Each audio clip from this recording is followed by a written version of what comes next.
New at noon, a recent study from the University of Florida says 42,000 more Floridians are struggling to pay rent compared to last year. Those numbers show about a quarter of those people are in Northeast Florida. Action News Jack's Finn Carlin is live with more on this. And Finn, you found all but one of our Northeast Florida counties have more renters facing financial trouble. Phil, Union County is the only local county to see its number of struggling renters drop compared to last year, but that number only went down by 3 people. Duval, Clay, and St. John's are just some of our local counties to see their numbers of people struggling to afford rent go up in the thousands. I brought this to the president of the Northeast Florida Association of Realtors, and he says that fortunately things are already getting better for renters.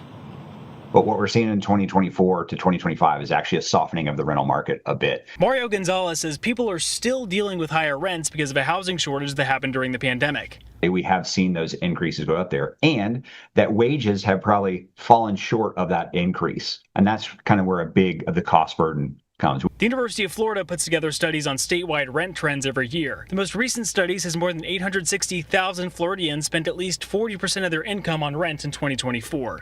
Most banks recommend spending 30% on rent to afford your cost of living.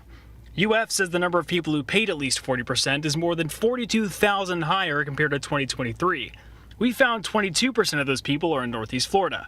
We had an excess of multifamily availability at that time, but the price points were still high. Here's a table of our local counties with more people paying more for their rent. UF says close to 10,000 more people in the area started paying at least 40% of their income for rent in 2024. About 4,400 of those people are in Duval County. St. Johns County's number of struggling renters almost doubled to about 6,800 people. Clay County saw another 1,200 home renters putting more money toward housing costs. And as more homes are being built around Northeast Florida, Gonzalez says renters should be able to keep more in their wallets. The prices hadn't really changed, but we had this crazy high inventory of rental homes. So here's where the light in the end of the tunnel comes in.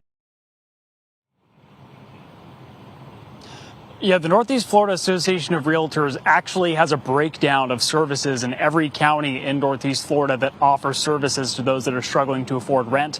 We will have a link for you to be able to access those services on actionnewsjax.com. Full coverage you can count on. Finn Carlin, Action News Jax.